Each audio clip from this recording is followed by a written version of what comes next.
Tangent and normal को मैं शुरू कर रहा हूं, ठीक है। एक्सरसाइज में कोई ज्यादा नहीं है। एक्सरसाइज आप ये मान के चलो कि एओडी में की अगर सबसे कोई इजी एक्सरसाइज है तो वो यही है। 6.3 ही है, 6.1 भी नहीं थी, 2 भी नहीं है, 4 भी नहीं होगी और 5 तो बिल्कुल नहीं है। आप ये मान के चलो कि सबसे इजी वाली हम अभी कर रहे हैं, बट इसके पीछे ना कुछ लगेगा। अब वो क्या है वो समझना। एक तो आपका दिमाग तो लगेगा ही लगेगा, बट उसके अलावा भी क्लास 10th और क्लास 11th का कुछ बेस लगेगा, ठीक है। और वो बेस ही मैं पहले करवा रहा हूँ आप लोगों को, क्योंकि क्वेश्चंस बहुत इजी है इसमें। एक बार अगर एक बार पकड़ में आ गए तो हो जाएगा। अब आप लोगों में से कोई मुझे ये बताना चाहता है कि टेंजेंट क्या है, तो फ्री है, बता दीजिए टेंजेंट क्या होता है। थैंक यू बेटा। हाँ, कर्व लाइन जो होती है, ठीक है बेटा। ये बहुत अच्छी बात है कि इसमें तुम लोगों की आवाज रिकॉर्ड नहीं होती है, वरना ये भी मर सकते हैं बच्चे। जी श्वेता।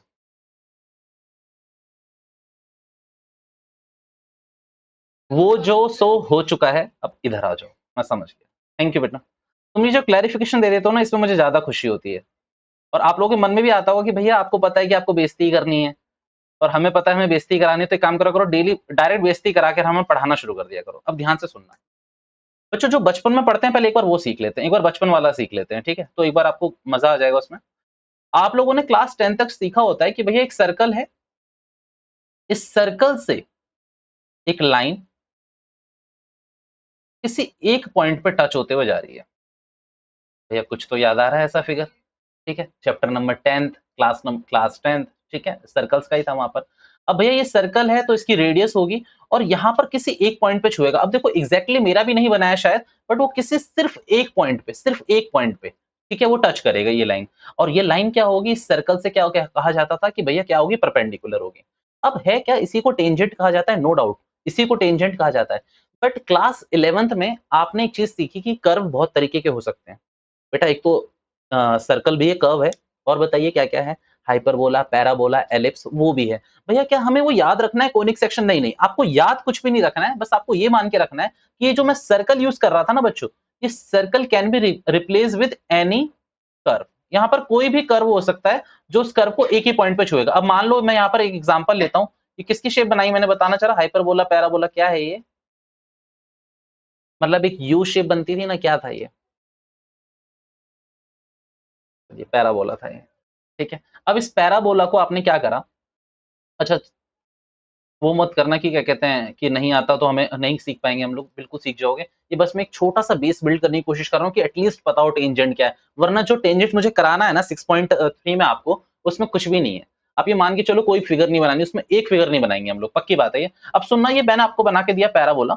इस पैराबोला से मान लो ये कोई लाइन है जो एक पॉइंट पे टच करके जा रही है, क्या ये भी टेंजेंट है? द आंसर इज ये भी टेंजेंट है, ये भी टेंजेंट कह जाएगी, ठीक है। अब आपने क्या सीखा कि भैया टेंजेंट तो हमें पता है कि क्या होता है। अब मेरी बात एक और चीज सुनना, क्या आपने ये वर्ड आज से पहले कहीं सुना था, नॉर्मल? फिजिक्स वालों ने तो सुना होगा। भैया सुना ही था, फिर हमने वही छोड़ दिया कि भैया मैथ्स में पढ़ लेंगे, है ना। अब यहां पर एक और चीज सुनना। अब भैया ये क्या बला है, सुनो। देखो टेंजेंट तो क्या होता है, किसी भी कर्व को एक पॉइंट पे टच करता है। आपका जो नॉर्मल होता है वो ध्यान से सुनना, नॉर्मल क्या होता है कि वो आपके टेंजेंट के परपेंडिकुलर होता है। Normal is what, normal is perpendicular to the tangent. Normal is the perpendicular to the tangent. भैया ये परपेंडिकुलर है, द आंसर इज यस, है ना। यहाँ पर भैया क्या इस पे भी कोई खींच के देख लें, द आंसर इज यस। एक बार यहाँ पर भी देख लेते हैं, मान लीजिए ये कोई टेंजेंट था बच्चों, यहाँ पर मैंने क्या खींच दिया, इसको मैंने कहना शुरू कर दिया, क्या है मेरा, नॉर्मल है। ये मेरा क्या हो जाएगा, नॉर्मल। भैया टेंजेंट का मतलब आप सिर्फ ये याद रखना, कई छोटे भाई बहन पूछ दे तो आपको क्या बताना है कि भैया टेंजेंट का मतलब है कि एक ऐसी लाइन जो किसी कर्व को सिर्फ एक पॉइंट पे टच करके जा रही हो। Done, done. अच्छा कट नहीं कर रही हो, कट कर रही हो तो कॉर्ड वर्ड बच जाएगी, ठीक है, सिर्फ टच करके जा रही हो, पहली चीज। और भैया नॉर्मल क्या होता है, ऐसी लाइन जो परपेंडिकुलर है किसके, टेंजेंट के, उसे क्या कहना शुरू कर दोगे आप लोग, नॉर्मल कहना शुरू कर दोगे। भैया क्लास 11th में आप लोगों को अगर याद हो तो आपको लाइन बनाना बहुत सिखाया गया था। भैया काश पढ़ लिया होता। फॉर्मूला था वहां पर y - y1 m x1। ये what is m? Very good, m का मतलब था बच्चों लो। ये इसको निकालते कैसे थे, सॉरी?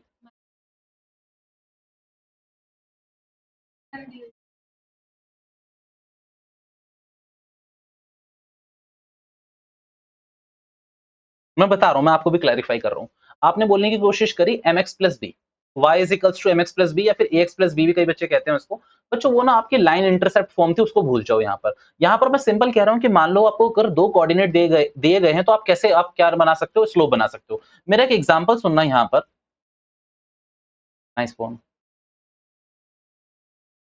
1 2 एंड 3 4। मान लीजिए मैंने दो कोऑर्डिनेट्स दिए आपको, मैंने आपसे पूछा कि स्लोप बना के दिखाओ, तो आप स्लोप बनाने के लिए पता है बच्चों क्या करोगे? सबसे पहले यार एक काम करो, इसका नामकरण कर दो, तो इसको x1 और y1 बोल दो, और इसको क्या बोल दो आप लोग, x2 और y2। आपने इसको x1 y1 बोल दिया, इसको आपने क्या बोल दिया, x2 और y2। अब यहाँ पर ध्यान से सुनना, फॉर्मूला क्या चलेगा आपका, y2 minus y1 x2 minus x1। बच्चों प्लीज ये मत सोचना कि सिर्फ ये मैं बेस बना रहा हूँ, सेम क्वेश्चन है मेरे पास, सेम क्वेश्चन है मेरे पास आपकी एक्सरसाइज में।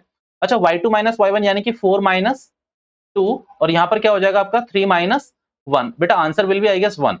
ये क्या हो गया आपका, स्लोप निकल आया। अब मैं आपको सिंपल बताता हूँ। तो एक बात बताओ, अगर अल्टीमेटली चश्मा लगाकर देखें तो टेंजेंट क्या है, एक लाइन ही तो है। अगर हम समझें तो टेंजेंट क्या, एक लाइन ही तो है। और अगर इसकी लाइन की हमें स्लोप बतानी है, हमें इस पूरे एक्सरसाइज में स्लोप बतानी है, इक्वेशन बतानी है, और मुझे अगर इसकी स्लोप बताना है, तो मुझे अगर इसके दो कोऑर्डिनेट्स पता चल गए तो मेरा काम बन जाएगा इसमें। अगर इस लाइन के मेरे ये दो कोऑर्डिनेट्स मेरे ये वाले पता चल गए तो मेरा काम बन जाएगा। वो तो ठीक है, बट आपको क्वेश्चन ऐसे डायरेक्टली नहीं दे रखे होंगे कि आप ऐसे बना दो।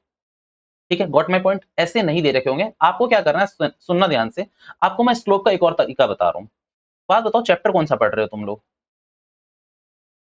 ईओडी चैप्टर पढ़ रहे हो, ईओडी एक्सरसाइज पढ़ रहे हो आप लोग, टेंजेंट एंड नॉर्मल।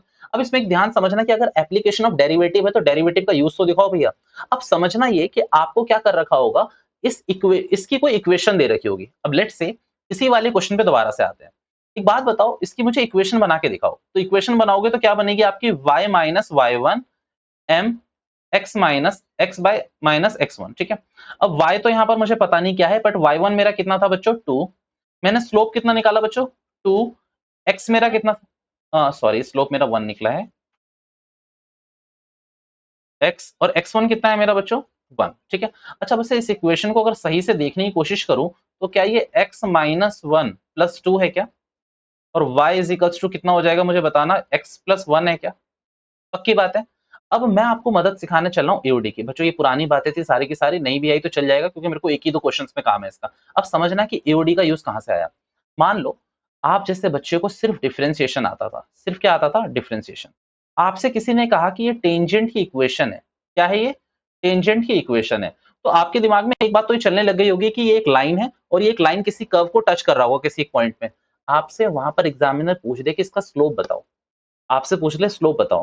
तो पहला तरीका तो क्या है कि दो पॉइंट्स गिवन हो, दो पॉइंट्स गिवन हो तो आप निकाल लोगे अलग से। बट यहाँ पर कैसे निकालोगे, तो यहाँ पर आपका जो एओडी है कहता है टेंशन मत लो, मैं हूं ना। आप एक काम करो, इस इक्वेशन को डिफरेंशिएट करो, इस इक्वेशन को डिफरेंशिएट करो। अच्छा y को डिफरेंशिएट करोगे तो dy बाय dx, x को डिफरेंशिएट करोगे तो 1, और 1 को करोगे तो 0।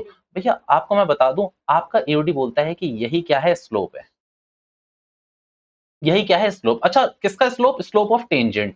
वैसे मैं अगर आपको चुपचाप बताऊं ना, कहीं भी लिखा नहीं है, but this is slope of line, this is slope of line, because tangent भी क्या एक लाइन ही है। ऐसा आपकी बुक में भी कहीं नहीं लिखा हुआ कि भैया लाइन की आपको निकालना, बट ये स्लोप ऑफ टेंजेंट कहते हैं तो आप मान लो। But this is what, this is slope of line भी कह सकते हो, बिकॉज अल्टीमेटली टेंजेंट क्या है, टेंजेंट क्या यूं बनता है, मतलब कर्व में बनता है, स्ट्रेट लाइन ही तो बनती है ना, खत्म कहानी। तो भैया आप इसे स्लोप ऑफ लाइन भी बोल सकते हो या फिर स्लोप ऑफ टेंजेंट। भैया हमें क्या याद रखना है, स्लोप ऑफ टेंजेंट। ठीक है, जो मैं बात बोल रहा हूँ सिर्फ वो याद रखो समझने के लिए। कभी किसी को कॉन्ट्राडिक्ट मत कर देना मैथ्स में ना, कॉन्ट्राडिक्ट बिल्कुल मत करना। अगर मान लो कोई आपका दोस्त कह रहा है, कॉलीग कह रहा है कि भैया इसको स्लोप ऑफ लाइन भी बोल सकते हैं, पता चल रहा है कि तुमने पकड़ा और एक लगा दिया उसको कि नहीं नहीं ये तो स्लोप ऑफ टेंजेंट है। नहीं, ये स्लोप ऑफ लाइन ही है, बिकॉज अल्टीमेटली आपको भी पता है कि टेंजेंट क्या है, एक लाइन ही है। ठीक है, अब आपने एओडी में क्या सीखा, दोबारा से मैं कंक्लूड करता हूं, ध्यान से सुनना। भैया अगर आपके पास स्लोप निकालने का फॉर्मूला है और कंटेंट है, भैया कंटेंट पता है क्या है इसमें, यानी कि नालायक को दो कोऑर्डिनेट्स हैं, तो आप ऐसे स्लोप निकाल लो। अदरवाइज क्वेश्चन में एओडी आपको क्या बोलेगा कि आप डिफरेंशिएट कर दो, आपका क्या निकल के आ जाएगा, स्लोप। ठीक है, आपका स्लोप निकल के आ जाएगा। अब सिंपल है क्या कि आपके शुरू के कुछ क्वेश्चन बहुत वेस्टिंग है, मतलब वो कभी पेपर में पूछे जाने वाले भी नहीं है, बट फिर भी एक बार कर लेते हैं। आओ पहले मैं क्वेश्चन कराता हूँ, फिर मैं तुम्हें एक छोटा सा नोट लिखवाऊंगा, वो मैं लिखवा दूंगा। आप आओ क्वेश्चन नंबर 1 पे, आप आओ क्वेश्चन नंबर 1 पे। Find the slope of the tangent. अच्छा टेंजेंट की बात कर रहा हूं, मैंने अभी किसकी बात नहीं करी, मैंने अभी बिल्कुल भी बात नहीं करी है नॉर्मल की, बाद में बात करूंगा। y is equals to 3x4 minus 4x, x is equals to 4 दे रखा है, पता नहीं क्या दे रखा है। अब एक बार सुनने की समझने की कोशिश करना। आज पता 4-5 ही क्वेश्चन हो पाएंगे बिकॉज आप लोगों को पता है। एक्सरसाइज क्या है बच्चों ये बताना। 13 पॉइंट सॉरी भैया कहाँ अभी सपने देख रहे हो 13 के, है ना, अभी टाइम है, अभी बहुत दूर है। नहीं बच्चों एक दिन वहां भी पहुंच जाएंगे, टेंशन ना लो। dy बाई डी एक्स करना, इसको डिफरेंशिएट। 3x4 का डिफरेंशिएशन मैं जिनसे पूछूं वो बताएंगे। हाँ जी नंदन।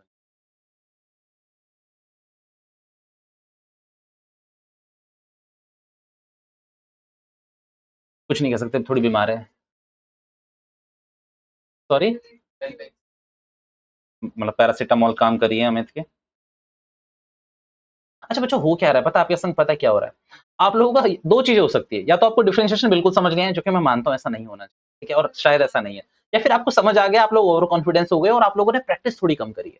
थोड़ा सा उस पर प्रैक्टिस लाओ दोबारा से, इसको भूलो मत। कहीं पता चल रहा है एओडी में तुम लोग इतना खो गए कि डिफरेंशिएशन रह गया तो एओडी भी नहीं हो पाएगा। याद रखना, क्योंकि हर स्टेप्स में 6.1 हो गया, 2 हो गया, 3 में हो गया, हमने भैया फर्स्ट डेरिवेटिव तो करना ही करना है, पक्की बात है, ठीक है। अच्छा ये कितना हो गया, 12x³ माइनस 4, एक्स की वैल्यू इसमें कुछ दे रखी थी, बताओ क्या दे रखी थी, तो एक्स की वैल्यू 4 दे रखी थी। आपको क्या करना है, बस पुट कर देना है यहाँ पर। तो यहाँ पर जैसे ही पुट करोगे तो dy अपॉन में dx आपका क्या निकल के आ जाएगा बच्चों, 12, यहाँ पर आ जाएगा शायद 64 ना, माइनस 4, इसको सॉल्व कर लेना, आपका आंसर आपके सामने होगा, ठीक है। आप इसको सॉल्व कर लेना, आपका आंसर इसके सामने होगा। अब एक काम करें, एक क्वेश्चन आप मेरे कहने पे आप लोग भी कर लो, है ना। आप लोग एक काम करो, आप लोगों की थोड़ी सी प्रैक्टिस भी हो जाएगी। क्वेश्चन नंबर सेकंड आप लोग जल्दी से यहीं क्लास में कर लो और खत्म करो इसको करके जल्दी से। क्वेश्चन नंबर सेकंड को जल्दी से करो, फिर मुझे बताओ। बच्चों क्वेश्चन नंबर 2 का जो आपका आंसर आना चाहिए डेरिवेटिव का, वो आना चाहिए -1 डिवाइडेड बाई x माइनस 2 का होल स्क्वायर। -1 x माइनस 2 का होल स्क्वायर, वो उसका आंसर आना चाहिए। फिर बाद में आप 10 डालोगे, फिर देखो क्या होता है। x की वैल्यू 10 डालोगे ना,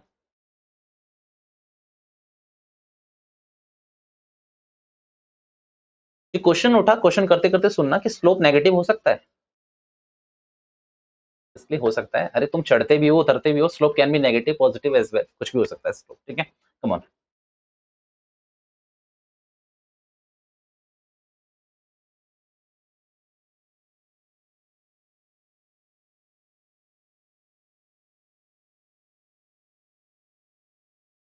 बच्चों हो चुका होगा ये वाला आई गेस, ठीक है। अब आपको मैं कुछ क्वेश्चन होमवर्क दे रहा हूँ, ठीक है, आराम से, कल छुट्टी है, आराम से बैठकर, स्कूल की तो छुट्टी है ना कल, रक्षाबंधन की, ठीक है। क्वेश्चन नंबर थर्ड आपका है, फोर्थ आपका है, फिफ्थ आपका है, क्वेश्चन नंबर सिक्स आपका है, क्वेश्चन नंबर सेवंथ आपका, भैया ये क्या मतलब, क्वेश्चन नंबर एट आपका है बच्चों। भैया पहले मैं एक काम करता हूँ, छोटा सा नोट लिखते हैं हम पहले, ठीक है, फिर मैं इसके 2-3 क्वेश्चन आपको जो समझाता हूँ, फिर हम आगे करेंगे। पहले एक नोट लिखो मेरे संग संग।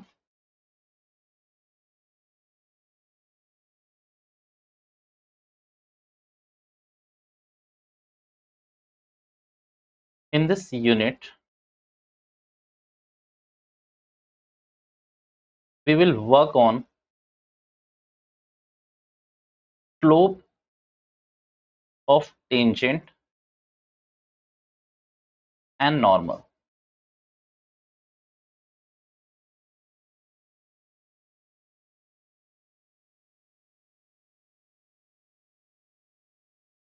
Also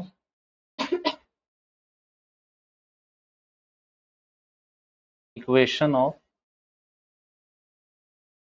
tangent and normal. Point number first में आपको स्लोप निकालनी है।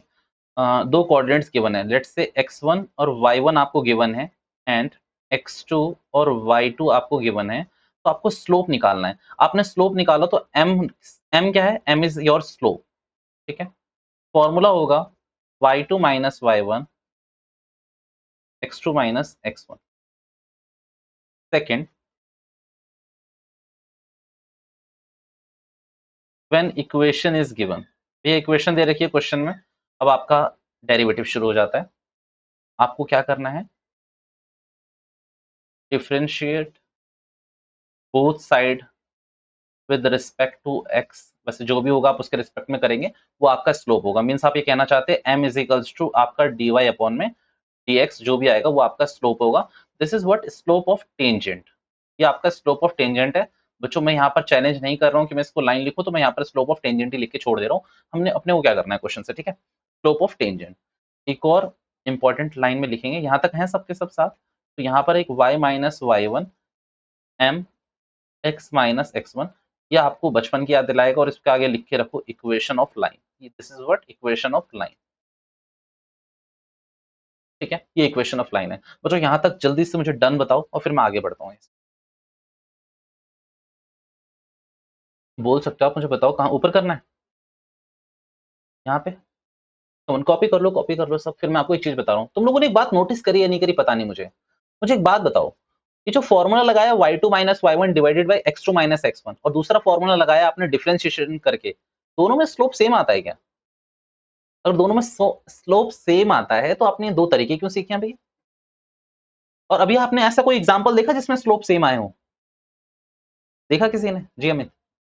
नहीं। थैंक यू बेटा, यही मेरी मेहनत का नतीजा है।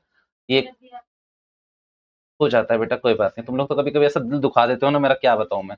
ये देख रहे हो बच्चों, ये मैंने बनाया, ठीक है। इसका स्लोप देखो बेटा, वन आया, वन वन वन वन, शून्य के बाद वाला वन, ठीक है। फिर मैंने इसकी एक इक्वेशन बनाई बच्चों, और फिर जब मैंने डिफरेंशिएशन करा तब भी वन ही आया, शून्य के बाद वाला वन। बेटा ऑब्वियसली दोनों से सेम आता है भैया। दो तरीके क्यों है? क्योंकि भैया अब मान लो इक्वेशन दे रखी है तो कैसे निकालोगे? इक्वेशन दे रखी है, कोऑर्डिनेट्स दे ही नहीं रखे, तो कोऑर्डिनेट्स दे रखे हैं तब y2 minus Y one divided by x2 minus x1। But अगर मान लीजिए कोऑर्डिनेट्स नहीं दे रखे हैं, इक्वेशन दे रखी है, तो भैया दोनों नहीं दे रखे हो तो क्वेश्चन ही नहीं होगा। यस, दोनों ही नहीं दे रखे तो कुछ भी क्वेश्चन मत बनाओ, ठीक है। अगर दोनों ही नहीं दे रखे तो क्वेश्चन ही नहीं होगा, ये आपको बात डन रखनी है। भैया एक और इंपॉर्टेंट नोट अभी आप कंटिन्यूटी में लिखेंगे, ये क्लास 11 के नोट्स है सारे के सारे। फ्लो बिटवीन ऐसा लिखेंगे, और इसके नीचे लिखेंगे first between two parallel lines. बताइए तो क्या होगा? इक्वल, मतलब slope between two parallel lines will be always equal, ठीक है, हमेशा इक्वल होगा, कोई टेंशन की बात नहीं है। बिटवीन टू परपेंडिकुलर लाइन, ये परपेंडिकुलर क्या होती है पता है ना? पता नहीं भैया, पैरेलल तो पता ही होगा, परपेंडिकुलर का कुछ ऐसा सीन होता है कि कुछ इस तरीके से बनी होती है, ठीक है। ये मैं अभी बता रहा हूँ कि कहाँ करवाने की कोशिश कर रहा हूँ। इसमें क्या होता है, मान लीजिए एक का स्लोप m1 है, दूसरे का स्लोप m2 है, बेटा इन दोनों का मल्टीप्लिकेशन किसके इक्वल होगा? -1 के। भैया ये बातें ना हमारे दिमाग में थोड़ी थोड़ी क्लिक तो करती है कभी कभी, कहीं तो पढ़ा हुआ है शायद, कहीं तो पढ़ा हुआ है ऐसा। और ये पता है आपने पक्का पढ़ा होगा कहाँ पर? 3D के अंदर। 3D के अंदर, ये आपने 3D के अंदर पढ़ा होगा, सॉरी सॉरी सॉरी, ये आपने पढ़ा होगा क्लास 11th में स्ट्रेट लाइन के अंदर।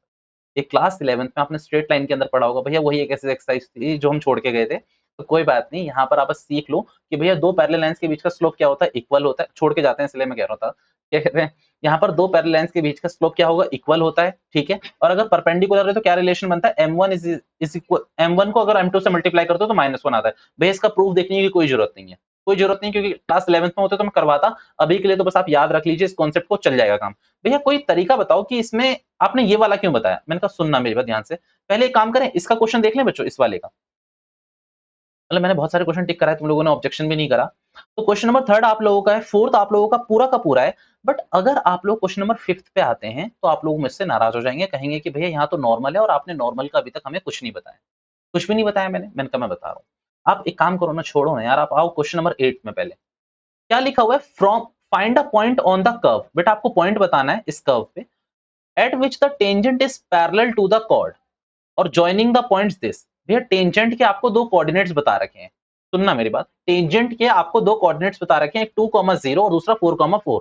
तो आप इससे तो टेंजेंट का आराम से निकाल सकते हो। टेंजेंट का स्लोप निकल जाएगा या नहीं निकलेगा इससे?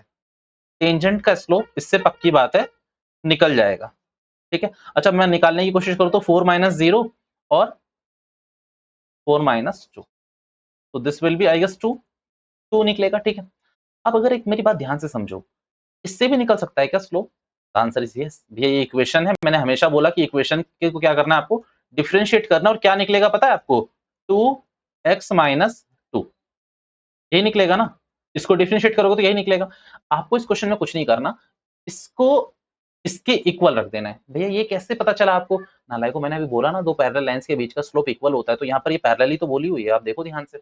आप क्वेश्चन को एक बार ध्यान से पढ़ो, पैरेलल ही तो बोला हुआ है। इस क्वेश्चन में आपको कुछ नहीं करना, एक का आपको स्लोप निकालना है कोऑर्डिनेट्स की मदद से, एक का स्लोप आपको निकालना है डिफरेंशिएशन की मदद से। दोनों के स्लोप को आपको इक्वल रखना है, एक्स की वैल्यू आ जाएगी, फिर एक्स की वैल्यू को आप इक्वेशन में डालोगे, वाई की वैल्यू आ जाएगी, आपके कोऑर्डिनेट्स आ जाएंगे। भैया क्वेश्चन ये उठा कि इक्वल क्यों रखना है? बेटा मैंने इक्वल इसीलिए रखवाया क्योंकि क्वेश्चन में खुद कह रहा है कि वो क्या है बच्चों, पैरेलल है। अच्छा भैया परपेंडिकुलर होता तो क्या करते? भैया आप एक बात समझे, अगर परपेंडिकुलर होता तो क्या करते? एक आया था मेरे ख्याल से 2x-2, यही आया था ना बच्चों, और दूसरा क्या आया था 2, तो मैं क्या करता, इसका मल्टीप्लिकेशन किसके इक्वल रख देता, -1 के। बट क्योंकि ये पैरेलल है तो मैंने क्या करा, इक्वल में रखा है। ये बात डन हो गई आपकी? अब मेरी बात ध्यान से सुन। भैया मैंने आपको स्लोप ऑफ नॉर्मल निकालना नहीं सिखाया, आप लोग भी कह रहे होगे अभी तक तो नहीं सिखाया, तो अब सुनना, यहाँ पर स्लोप ऑफ नॉर्मल भी सिखा देता हूँ। हालांकि मैं सिखा चुका हूँ, बट आप लोगों में से जिसने पकड़ी होगी बात वो अच्छी बात है, जिसने नहीं पकड़ी कोई बात नहीं, उसे मैं करवा देता हूँ कवर। ये नॉर्मल क्या है बताना मुझे? नॉर्मल मैं भूल गया, सच में मैं भूल गया, बताओ। शुद्ध लाइन में याद करें, जो टेंजेंट के परपेंडिकुलर है, ऐसी लाइन जो टेंजेंट के परपेंडिकुलर है। क्या मैं इसको लिख लूं नॉर्मल को perpendicular to the tangent, perpendicular to the tangent? अब मेरी बात ध्यान से सुनना, मान लीजिए यहां पर m1 है जो टेंजेंट है, जिसका स्लोप आया हुआ है 2, कितना आया हुआ है स्लोप 2। अब मान लीजिए यहां पर m2 है जो आपका नॉर्मल है, इसका आपसे स्लोप पूछ दे, तो बच्चों एक बात बताओ, जब ये दो लाइन के बीच का रिलेशन क्या होता है, परपेंडिकुलर, तो आपको क्या करना चाहिए, m1 को किससे मल्टीप्लाई करना चाहिए, m2 से।